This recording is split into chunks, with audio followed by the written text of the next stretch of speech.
First, giving all praises, honor, and glory to our Father, Yahweh Ba'Shem Mashiach Yahweh Shai. All praises due. Barakatah Yahweh, Barakatah Yahweh Shai, Barakatah Yahweh, Barakatah Yahweh Shai, Barakatah Yahweh, Barakatah Yahweh Shai, Barakatah Yahweh, Barakatah Yahweh Shai, Barakatah Yahweh, Barakatah Yahweh Shai, Barakatah Yahweh, Barakatah Yahweh Shai, Barakatah Yahweh, Barakatah Yahweh, Ba'Shem Mashiach Yahweh Shai, Ba'Shem Kadash. All praises due.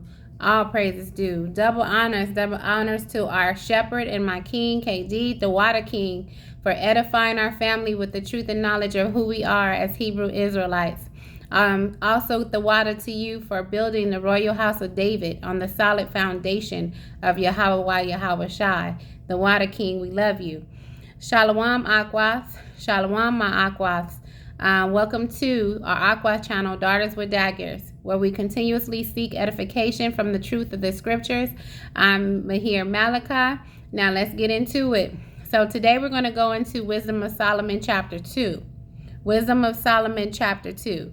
Now this book is about the oppression of the heathens and the 2/3 that they inflicted on the Israelites that lived righteously, okay? So let's get started. So we're in the Apocrypha, Wisdom of Solomon chapter 2.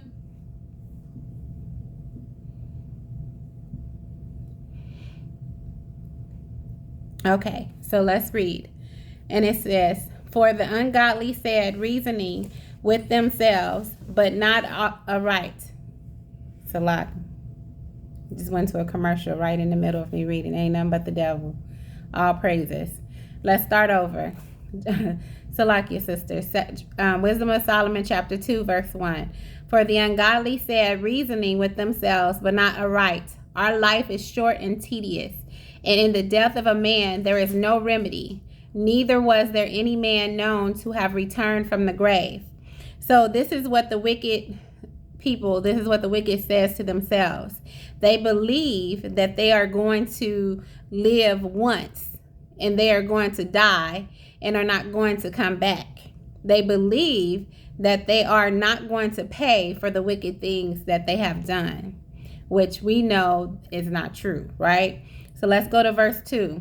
"For we are born at all adventure, and we shall be hereafter as though we had never been.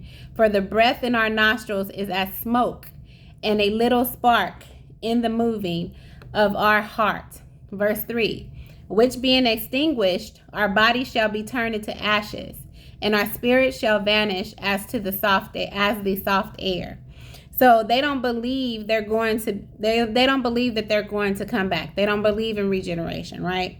So in this, extinguished means death.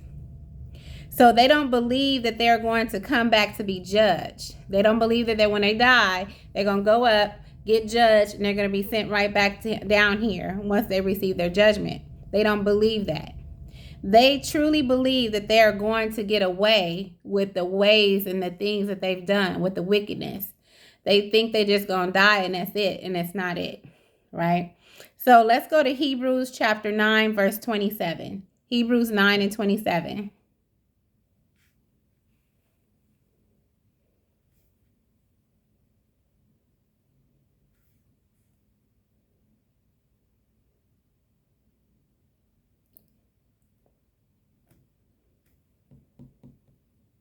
Hebrews 9 and 27. And it reads, "And it is appointed unto men to once to die, but after this the judgment." Okay, so that's our precept. It says it right there. "As it is appointed unto men once to die, but after this is judgment." Okay, let me give you the New Living Translation of that. It's "And just as each person is destined to die, once and after that comes judgment." So they will face their judgment when they die.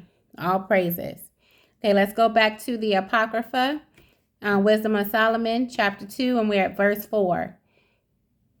"And our names shall be forgotten in time, and no man shall have our works in remembrance. And our life shall pass away as the trace of a cloud, and shall be dispersed as a mist that is driven away with the beams of the sun. and overcome with the heat thereof. So the Most High don't say this. Let's go to Job 16 and 19. Let's get a precept for this. Let's go to Job 16 and 19.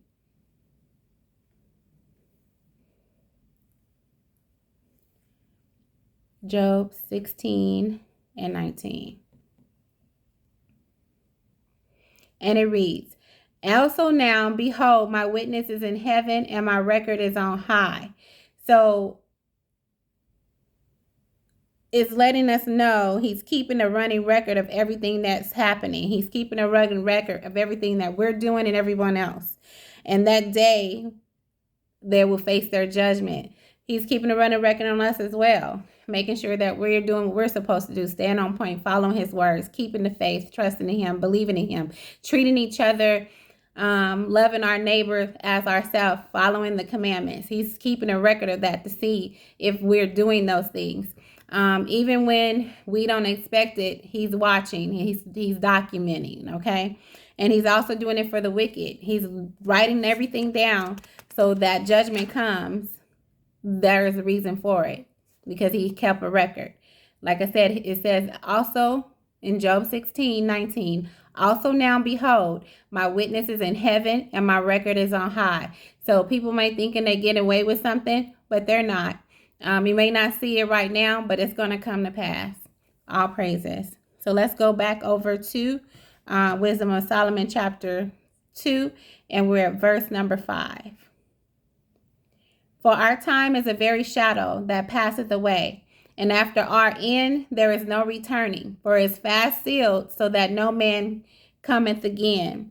So the wicked is not going to get away with nothing. Okay, they think they are. They think they're gonna, nobody's seeing. They just gonna, you look at these people down. Look at Biden. Look at everybody around us. They're doing all these wicked things and don't think that nothing's going to come back to them. And it is. So their asses are going up to be judged. Okay. And they're going to be sent right back down here. Okay. So you look at some of the people that's around you. You see some of the homeless people, or you see how things have happened to certain people, and you wonder why. Because they're living in their judgment. They have been sent back down here to live in that judgment. We are not going to see what happens to them. I know we want to. It may be a moment where you see, like I've seen, some people that have done things to me. Some of them not even here anymore. They passed away, and I'm quite sure they get in their judgment and going to come right back. And some of them died some very tough deaths. Some very serious, it's like, wow. And didn't expect that. But that's that judgment of how you treat. Got to be careful how you treat people. All praises, you got to be careful. So we are not going to see what happens to them, but they will have to start all over again in their judgment. Okay. It may be a moment you might see one. You might be seeing someone now that's facing their judgment. But we're not going to be able to see them all. I know that's the sad part, right? So let's go to Ecclesiastes chapter 3, and we're going to read verse 15 through 17. Ecclesiastes chapter 3, verse 15 through 17. And it reads, that which hath been is now, and that which is to be hath already been, and power requireth that which is past. Verse 16, and moreover I saw under the sun the place of judgment, that wickedness was there, and the place of righteousness, that iniquity was there. And verse 17, I said in mine heart, power shall judge the righteous and the wicked, for there is a time there for every purpose and for every work. So I just read to you Ecclesiastes 3, verses 15 through 17. So under the sun is here, the earthly realm, which is the place of judgment. That is down here, which is not the heavenly realm. So they are coming back here to serve their judgment. So look at the homeless. I talked about that. We don't know about their spirit. We don't know what they've done to be judged the way that they've judged. it's to get them like that. What happened to make them be that like they are? We look at all these things that we see around us, like what happened in before. But it's not up to us to know that. We just know that it was something to put them in this position. I remember my grandmother. We were at a Jack in the Box, which is a hamburger stand out here. And a lady was begging. And my grandmother was like, oh, she gave her $1. And the lady actually cursed at my grandma and was like, is this all the shit? Is all you got? And I was like, what the, so my grandmother told me not to respond because literally I wanted to run her over because that was my grandma, right? So that lets me know, like, see how they responded to that. And you saying you're hungry and we're trying to help you with getting fed. Well, there's a purpose that she's hungry. Okay, so she's facing her judgment, and in her reaction it shows. So we see why she's in that predicament that she was in anyways. So knowing that, you know how to respond in that situation. That person, whatever they did, is why they're there. Okay, so let's go to Sirach. Okay, let's go to Sirach, and it was Ecclesiasticus, whichever one you have, and we're going to go to chapter 12. That's in the Apocrypha, sisters.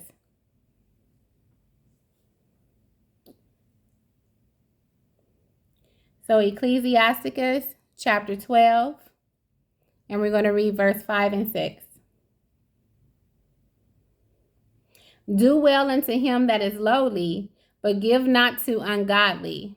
Hold back thy bread, and give it not unto him, lest he overmaster thee thereby, for else thou shalt receive twice as much evil for all the good thou shalt have done unto him. Verse 6, for the Most High hateth sinners, and will repay vengeance unto the ungodly, and keepeth them against the mighty day of their punishment. Okay, so that's why, when I was in the Won't He Do It land, I would do that. I would give out, see like this lady, the dollar or whatever, or food. But our Father says not to do that because they have sinned, and now they're facing their judgment. And here we are trying to help them in the moment where they're supposed to be dealing with their judgment. And we're not supposed to that. It says, hold back thy bread. Okay, so just giving that to you guys, so we know what to do in that situation. So now let's go back to, we're going back to the Wisdom of Solomon chapter 2, and we're at verse 6. Wisdom of Solomon 2, and we're at verse 6.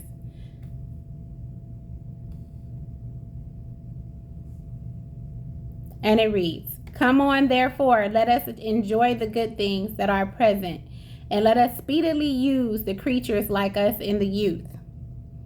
So the Most High takes the breath away so they die, right?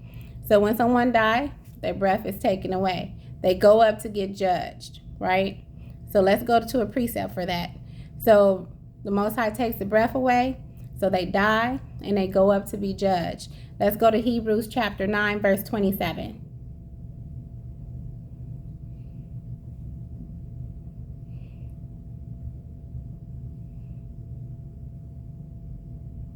Hebrews chapter 9, verse 27.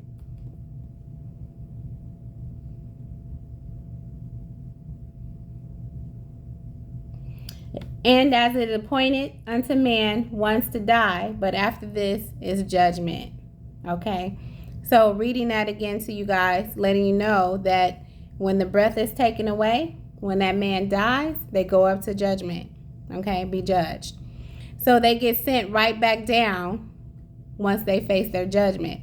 Now let's go to that precept. We're going to Psalms 104 and 30. Psalms 104 and 30.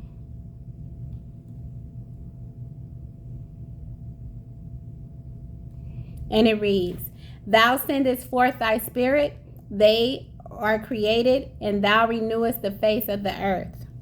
Okay, so that's letting us know that when they go up, they come right back down. to earth. So it says in the New Living Translation, when you give them your breath, life is created and you renew the face of the earth. So it's letting us know that once they go up, they're coming right back down here.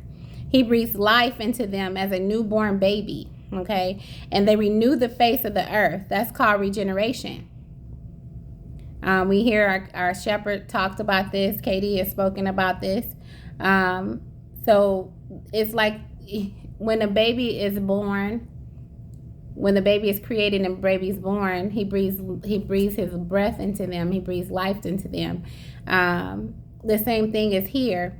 And they renew the face of the earth. That's called regeneration. So they come back as newborn babies. R-E means to do over. So that means it starts over. Regeneration means to start over. Okay, so that's where we get that prefix. It's a prefix. So that they start over with their judgment, which takes us back to Ecclesiastes 3:15 through 17. Okay, so they come back, they face their judgment, they regenerate it. He breathes life back into them as a newborn baby, and then they live to face their judgment all over again.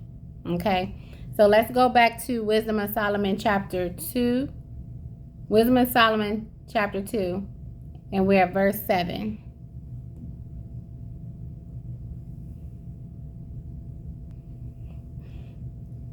Okay, so Wisdom of Solomon chapter 2, we're at verse 7. Let us fill ourselves with costly wine and ointments, and let no flower of the spring pass by us. Verse 8. Let us crown ourselves with rosebuds before they be withered. Let none of us go without his part of our voluptuousness. Let us leave tokens of our joyfulness in every place. For this is our portion, and our lot is this. And verse 10, let us oppress the poor, righteous man. Let us not spare the widow, nor reverence the ancient gray hairs of the aged. So the wicked believes that they're going to get ready to enjoy life by doing wickedness without anything happening to them. This is their arrogance. You know, we sit back and we watch them. They're so arrogant. Look at the stuff that they say and how they act. They really believe, you know, they building these bunkers. They really believe that they're going to get away with everything. You know, the dollars is changing. The money is changing. Don't forget about slavery. Don't forget about everything, you know, they try to do, the traps that they place for us, the beatings, the rape, all the stuff that we endured. They really think they're going to get away with all those things. And they're not. That's how arrogant they are. So let's go to verse 11. Let our strength be the law of justice, for that which is feeble is found to be nothing worth. So the wicked don't like us. We know that because we live righteously. We should be living righteously, right? Our way of life convicts them. We don't believe in their worldly ways. We're connected and follow. We connected and follow Yahweh Yahweh Shai. So they can't understand. For one, they can't take our light. We know that. When we walk around with our heads held up high, when we wear our representation of who we follow, we have our menorahs on our arms, on our shoulders. They can't, it convicts them. When we do what we're supposed to do, when we live righteously, they don't know how to take us, right? So, because we're not living in, we don't do these worldly things. We should not be doing the worldly, living the worldly ways. We don't believe in it. Okay. We believe in the commandment, love thy neighbor as thyself. Okay. We believe in that. And we love our brothers and sisters. We treat each other with respect. We love each other. If anyone needs anything, we're there, to support each other. We should be. Okay. If we call ourselves a sister and brother, we should be showing that. Remember, love is an action word. It's not something that we just throw out there. It's something we show. All praises. So let's go to verse 12. Therefore, let us lie and wait for the righteous, because he is not for our turn, and he is clean contrary to our doings. He upbraideth us with our offending the law, and objecteth to our infamy, the transgressings of our education. So clean contrary to their doings. That means our lifestyle should be opposite to their doings. Okay, the way we live should be opposite to the way that the wicked people are living. The world, the 2/3 are living. Okay, they mean the marijuana. We shouldn't be doing those things. Now you can have a glass of wine, but now if you turn it into the point where you got to depend on that, you got to have it daily. It's changing your character, who you are. Then that's the difference, right? That's something that we shouldn't be doing. As women, we should be loving our bodies. This is our bodies, ourselves. We shouldn't be out there being promiscuous and giving it away to any Tom, Dick, and every Tom, Dick, and Harry. We shouldn't be, we're not the Megan Thee Stallions. We're not all that where we talk about our parts like that. That's not a Hebrew Israelite princess. We don't do that. We live with dignity. We live with class. We're princesses. We're joint heirs to the kingdom. All praises. All praises. So we scold vehemently, passionately, strongly, without mercy, for living contrary to what the Most High say. Take our shepherd KD. Okay. He is just as, he's just as vulgar when he talks about the scoffers and defending Yahweh Shai's words against the Pharisees. Now they're coming for our kids with all that mess and all that drama, right?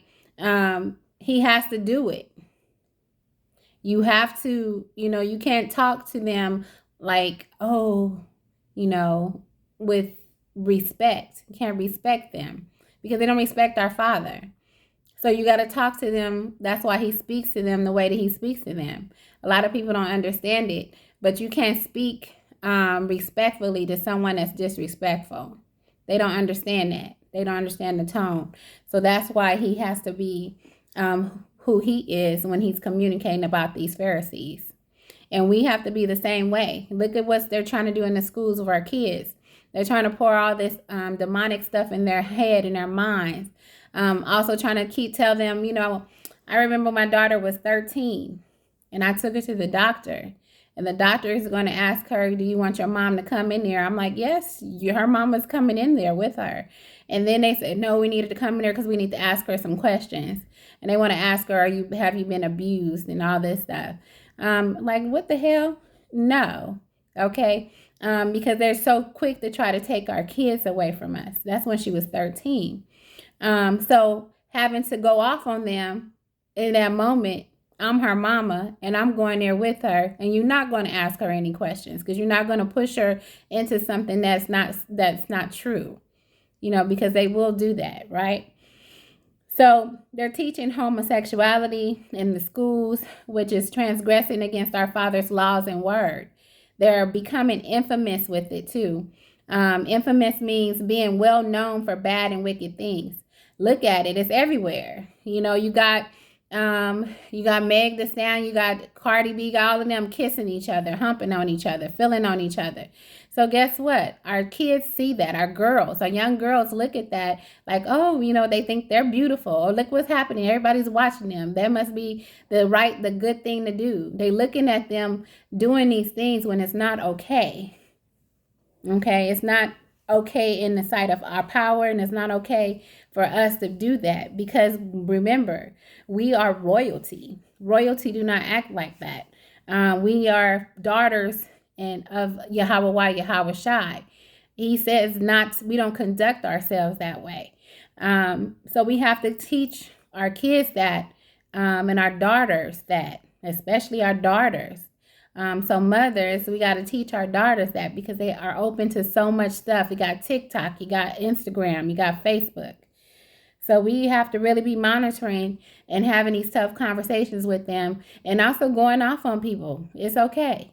Go off on people when you see that they're trying to push their ways and these wicked things on our children. It's okay to do so. Okay. So let's go to verse 13.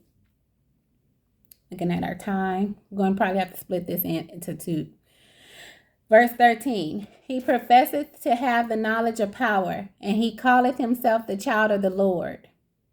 This is the wicked telling us. They are saying that we possess the knowledge of power, which we do. We possess the knowledge of power. That's his word.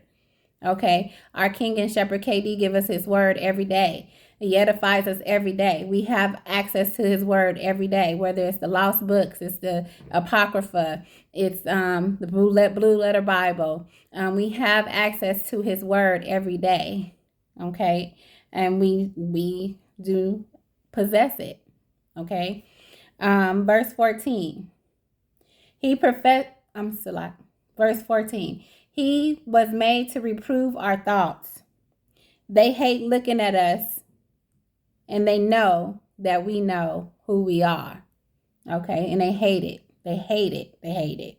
Verse 15. He is grievous unto us to even be, He is grievous unto us even to behold. For his life is not like other men's. His ways are of another fashion. Who we are, and they know that we know who we are. When they look at us, they are convicted. So one day, me and KD, we went to a doctor's appointment, and the doctor, it was a while back though, and the doctor was grievous. You know, we were grievous to her. You know, I had on my shirt representing our father, Yahweh Yahweh Shai, Daughters of Daggers shirt. He had on his shirt representing, the man of God, the man of the Lord. And she couldn't wait to get us out of there. She didn't even touch him. It was like, what kind of appointment did we have? Because it's like she was so quick to get out of there and was asking questions. She was backing out the door. She didn't know what to do with herself. Okay. That happens a lot. They don't know what to say. There's a lady up where I work now that always got to say, oh, you're so sweet. Oh, you're so beautiful. Oh, you're so smart. She don't know what to say to me every time she see me. It is irritating, yes. But sometimes, but it's a good thing too, because it's like, they just got to say something, but they don't know what to do with themselves. So they quickly evacuate, they quickly leave. They leave out of there, and she couldn't wait to get away from us. So let's go to Deuteronomy 26 and 18. Deuteronomy 26 and 18.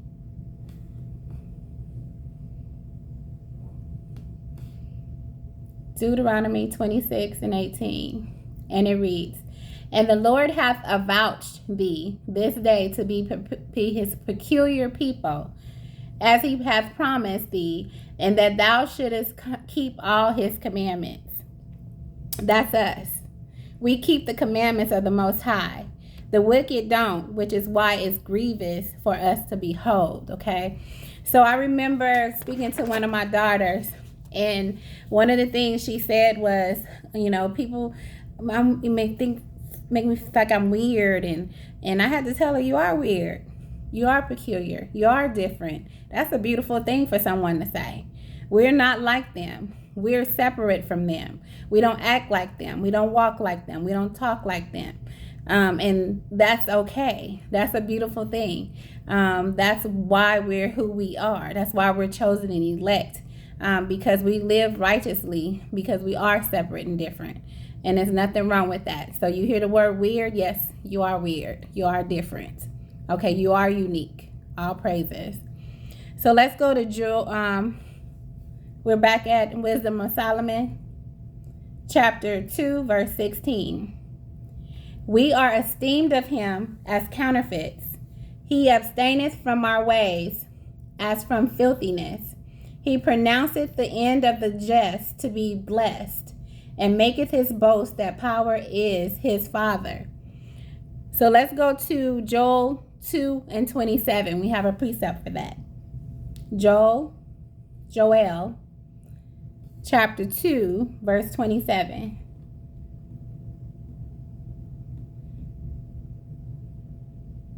And it reads, and ye shall know that I am in the midst of Israel, and that I am the Lord of your power, and none else, and my people shall never be ashamed.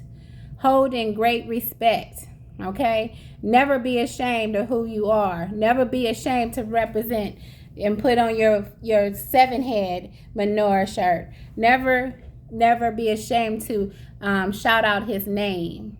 Never be ashamed to walk with your head held up high, sister, because you're a Hebrew Israelite princess. Never be ashamed of that, okay? Never be ashamed to be elect and chosen.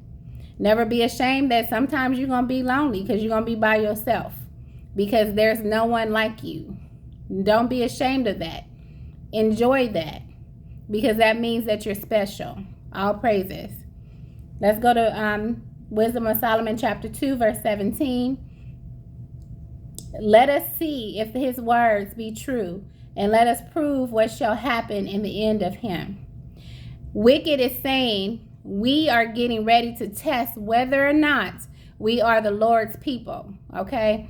The wicked is going to test our relationship.